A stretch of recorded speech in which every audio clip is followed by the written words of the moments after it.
Hello students, welcome to HUP classes. Students, in this video we are continuing with the third chapter and today's topic is social hierarchy. Social hierarchy. What do you mean by the social hierarchy? The social hierarchy means which class at the top in the social division and which class at the middle and which is at the bottom. Means social hierarchy bottom पर कौन सी एक class है, right, middle में कौन सी class का मतलब यहाँ social section से है, सोशल डिवीजन से है, राइट, और बॉटम में कौन सा है। जैसा कि हमारे अगर एंशियंट इंडिया की हम बात करें, टॉप पर ब्राह्मण थे, फिर क्षत्रियास, फिर वैश्य और बॉटम में सबसे शूद्र थे, राइट। सो उसी तरह रोमन सोसाइटी के अंदर भी सोशल हायरार्की थी और इस सोशल हायरार्की को डिस्क्राइब किसने किया? Who describe the social hierarchy of Roman empire? Tacitus. Tacitus who was the Roman historian has described the social hierarchy of the early empire. According to him the early Roman empire senators were at the top. जो senators होते थे Roman empire में वो सबसे top पर होते थे। Senate जैसे हमारे यहाँ पार्लियामेंट है, मेंबर ऑफ पार्लियामेंट है, इसी तरह वहाँ पर मेंबर ऑफ सीनेट होते थे, उनको सीनेटर बोला जाता था। जैसे यहाँ पार्लियामेंटेरियन बोला जाता है तो रोम के अंदर सीनेट होती थी, जस्ट लाइक अवर पार्लियामेंट। सो उसके जो मेंबर होते थे उनको सीनेटर बोला जाता था। So according to Tacitus, who was the Roman historian, the senators were at the top. जो senators हैं वो टॉप पर थे। Next were the leading members of equestrian class। और सेकंड जो क्लास थी, सेकंड लेवल पर है जो वो थे equestrian. Equestrian just like the knights. Knights कौन थे? Horse soldiers, right. नाइट किन्हें बोला जाता था? हॉर्स सोल्जर, जो हॉर्स पर चलते थे हर टाइम, है जो वो एक योद्धा की है जो ड्रेसअप में रहते थे, राइट। तो उनको इक्विस्टेरियन क्लास बोला जाता था और वो जो रोमन की सोशल हायरार्की में वो सेकंड नंबर पर आते थे। And respectable section of the people who were attached to the great houses was next in the social order.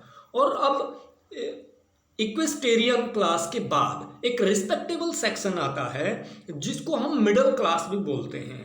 Middle class में आप देख सकते हैं कि जो टीचर्स हैं, प्रोफेसर्स हैं, मर्चेंट हैं, स्मॉल पीजेंट्स हैं, वो सभी है जो मिडिल क्लास में आते हैं, right. So respectable section of the people who were attached to the great houses. इनके पास अच्छे खासे हाउसेज होते थे and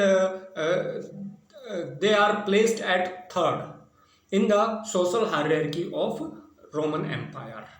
Then was the untidy lower class। और उसके बाद lower class होती थी and slaves होते थे, right, came to the bottom। जो सबसे नीचे वाले पायदान पर होते थे, bottom में होते थे, राइट। जैसे हमारे यहाँ शूद्र होते थे उसी तरह रोमन एम्पायर के अंदर लोअर क्लासेस होती थी, स्लेव्स वगैरह होते थे।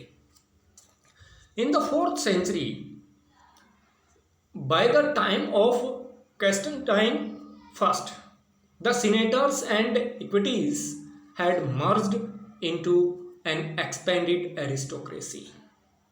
4th century में जब Constantine I was the emperor of Rome, the senators and equites, तो जो सीनेटर्स हैं और इक्विस्टेरियन क्लास है, equites means equestrian class, had merged into an expanded aristocracy. ये सब मर्ज होकर सीनेटर्स और इक्विटीज ये सब मर्ज होकर इन सबको एरिस्टोक्रेसी कहा गया। And at least half of the families were of eastern और African origin.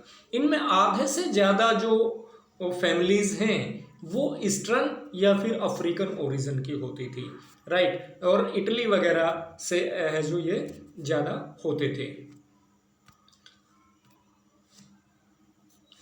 And like senators most knights were land owners. अब सीनेटर्स की तरह ज़्यादातर जो हैं। मोस्ट किंग्स, ज़्यादातर नाइट्स वर लैंड ओनर, वो भी लैंड ओनर होते थे, नाइट्स के पास भी है जो लैंड होती थी। But unlike senators many of them, but unlike इसके विपरीत सीनेटर्स है जो वो many of them involve in business, कुछ है जो अपने बिजनेस में भी इन्वॉल्व थे सीनेटर्स, बिजनेस जो activity like shipping, trade and banking, right? Or in all these sectors the senators also involved, not only they were the landowners but knights were the landowners, right? This late Roman aristocracy was very wealthy but was less powerful than purely military elites who came entirely from non-aristocratic background.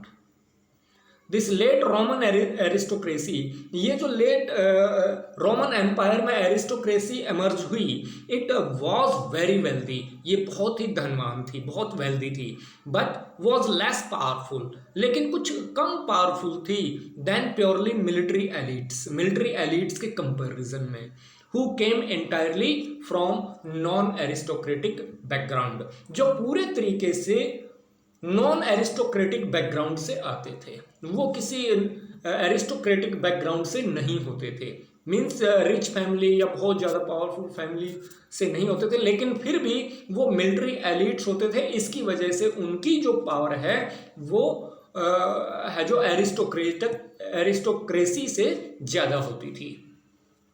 Next in the social hierarchy was the middle class.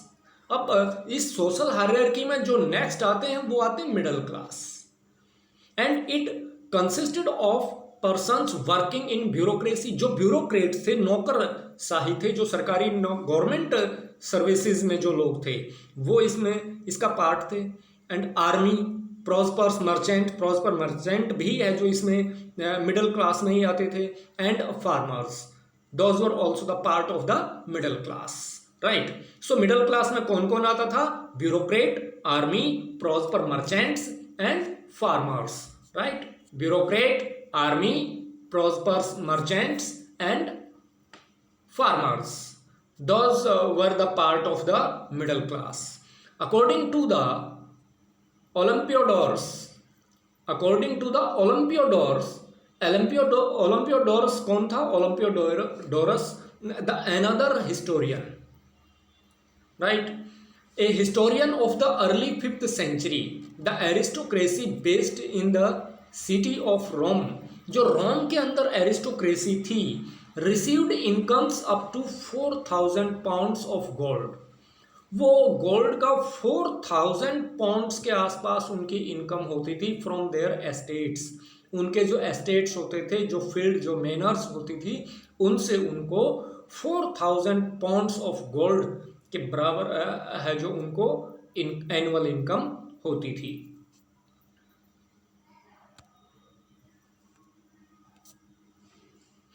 And they also consumed grain, wine and other produce. वो क्या क्या consume करते थे? Grain consume करते थे, wine consume करते थे, and other produce which if sold would have amounted 1/3 of the income in gold. और यदि वो इन सबको सेल करते थे, इन सबको बेचते थे, would have amounted of 1/3 of the income in gold, वो जो उसकी है जो गोल्ड के अंदर 1/3 इनकम के बराबर होती, जो गोल्ड की 1/3 इनकम है उसके बराबर है जो अगर वो इन चीज़ों को बेचते, जिनको कंज्यूम करते हैं, तो जो उनकी टोटल गोल्ड की जो इनकम थी 4000, उसका 1/3 इनसे भी उनको इनकम होती।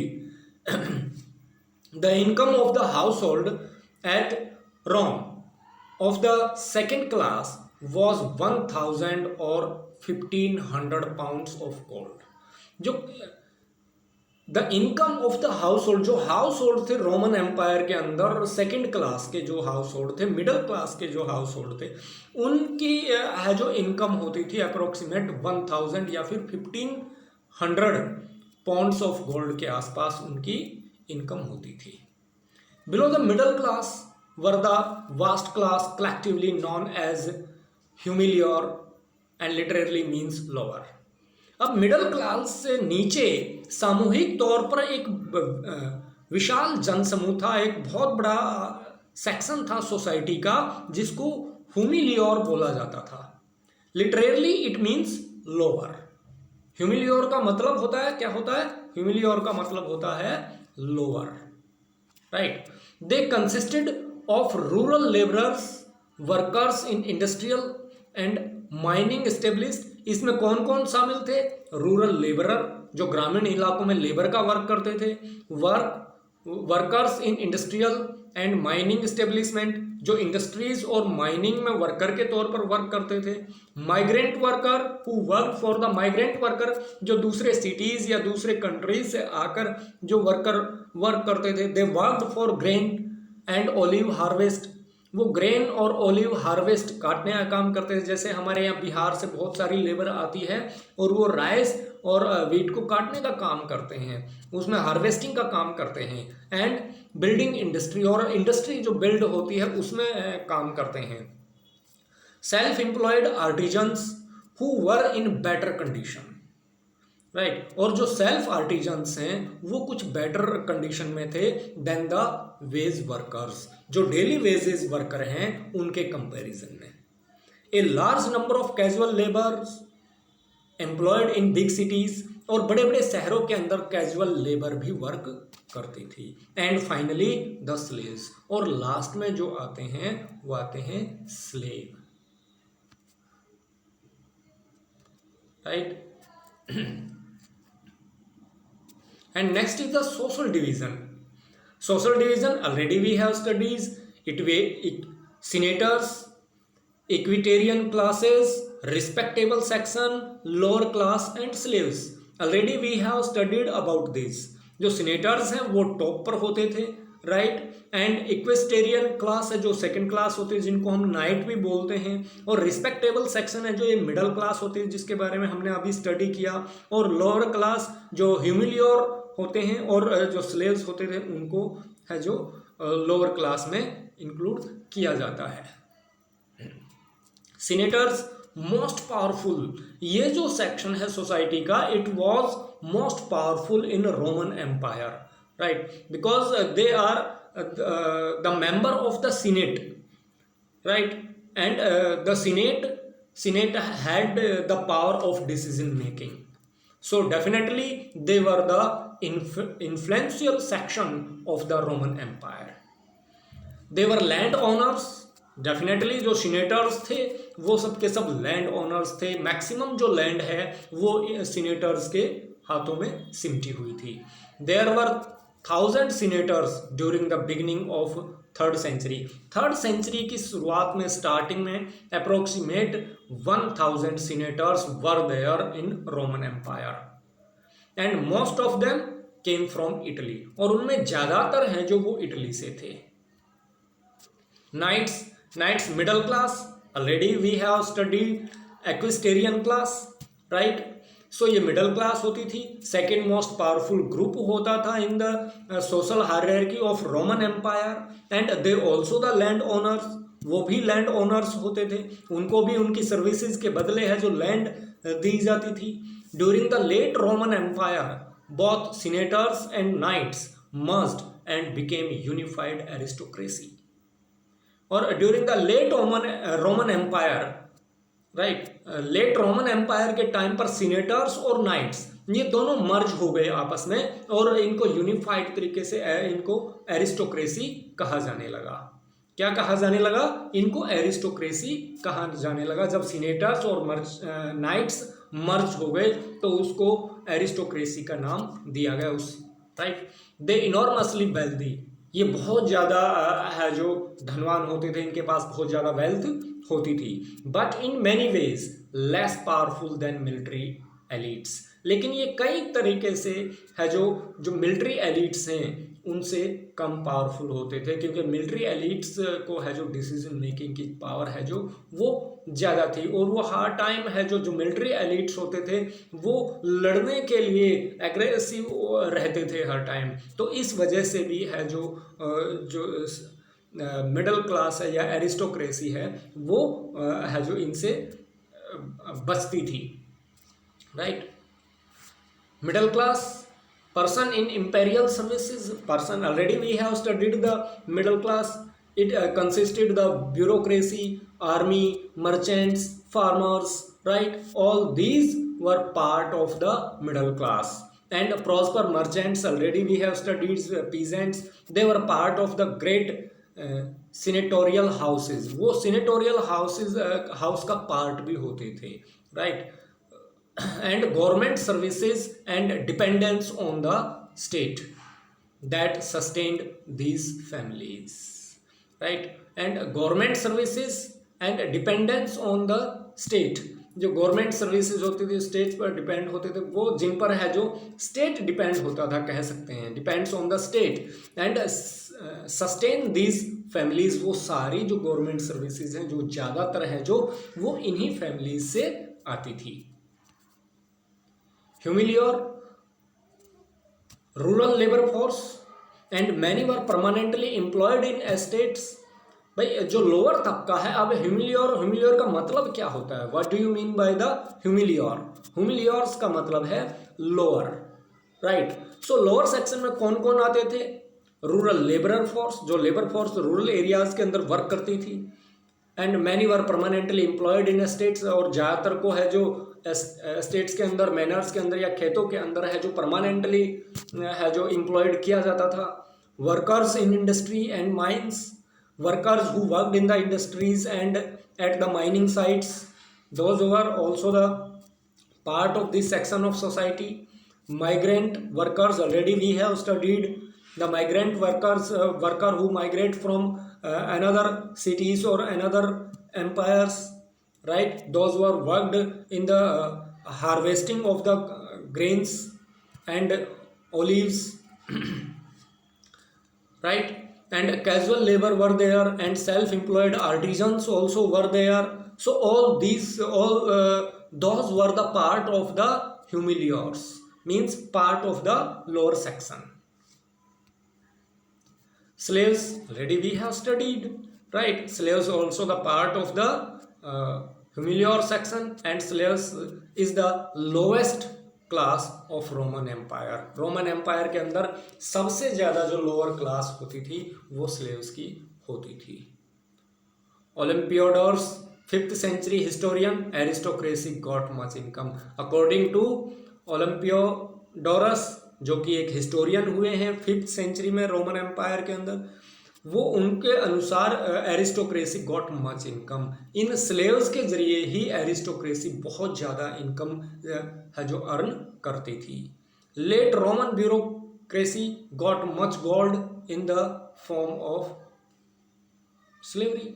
और ज़्यादातर जो ब्यूरोक्रेसी है रोमन की, जो लेट ब्यूरोक्रेसी है, उसने भी काफ़ी इनकम जनरेट की स्लेव सिस्टम, स्लेवरी जो सिस्टम है उससे फ़ायदा उठाकर, राइट? मीन स्लेवरी सिस्टम में वर्क करते हुए जो ब्यूरोक्रेट थे, specially the governor of the provinces, those were involve in slavery system, और उससे इन्होंने काफ़ी जो वेल्थ है गोल्ड के रूप में जनरेट की थी. Monetary system, monetary system existed there. Rome के अंदर मॉनेटरी सिस्टम था, और बेसिकली जो सिल्वर कॉइन्स हैं those were in prevalence in Roman Empire. But gradually this monetary system was declined because क्योंकि जो कॉइन्स हैं वो सिल्वर से मिंट किए जाते थे, and silver from Spanish mines exhausted. और जो स्पेन से जो सिल्वर आता था, अब वो वहाँ की जो सिल्वर माइन है वो एग्जॉस्ट हो गई, वो ख़त्म हो गई. अब वहाँ से सिल्वर नहीं अवेलेबल हो पा रहा था. So as a result the Roman Empire failed to mint the silver coin, and this was the main reason of decline of the monetary system. So there was lack of silver, और silver की lack हो जाने की वजह से ये सब हुआ. And but Constantine, the ruler of Roman Empire, later introduced gold coins. और उसने है जो बाद में जब सिल्वर अवेलेबल नहीं हुआ तो गोल्ड कॉइन्स को इंट्रोड्यूस किया, जिसको सोलिडस कहा जाता था. जो गोल्ड इंट्रोड्यूस किया उसको सोलिडस बोला गया. The monetary system of the late empire broke with the silver based currencies of the first 3 centuries। जो फर्स्ट 3 centuries थी उसमें जो मॉनेटरी एम्पायर का जो मॉनेटरी सिस्टम है वो पूरे तरीके से सिल्वर बेस्ड करेंसी पर था। Because the Spanish silver mines were, लेकिन वो डेक्लाइन हो गया, राइट। वो एक तरह से जो लेट एम्पायर है broke with the silver based currency, जो सिल्वर बेस्ड करेंसी थी वो उनकी ब्रेक हो गई थी, right. Reason already I have told you that the Spanish silver mines were exhausted. जो सिल्वर स्पेन के अंदर जो सिल्वर माइंस थी वो समाप्त हो गई थी, वहाँ सिल्वर अवेलेबल नहीं था। And government rain out of sufficient stock of the metal to spot a stable coinage in silver। and government ran out, और गवर्नमेंट है जो government wanted a sufficient stock, एक सफिशिएंट स्टॉक गवर्नमेंट चाहती थी of metal to spot a stable coinage in silver, right. जो कि है जो सिल्वर का जो कॉइनेज है, जो मिंटिंग ऑफ कॉइन्स है उसको स्पॉट कर सके। Constantine founded the new monetary system on gold, or Constantine introduced a new monetary system which was based on gold, and there were vast amounts of this in circulation throughout the late antiquity। और late antiquity जो late Roman empire था उसमें ये जो monetary system है वो काफ़ी ज़्यादा सर्कुलेटेड हुआ। सो स्टूडेंट्स, यदि आपको ये सारी चीज़ें हैं जो अच्छे से समझ में आ गई हैं तो definitely you have to like and subscribe the channel. So students, if you want to give any suggestions, so please you can give your suggestions in comment box. Thank you students, have a nice day.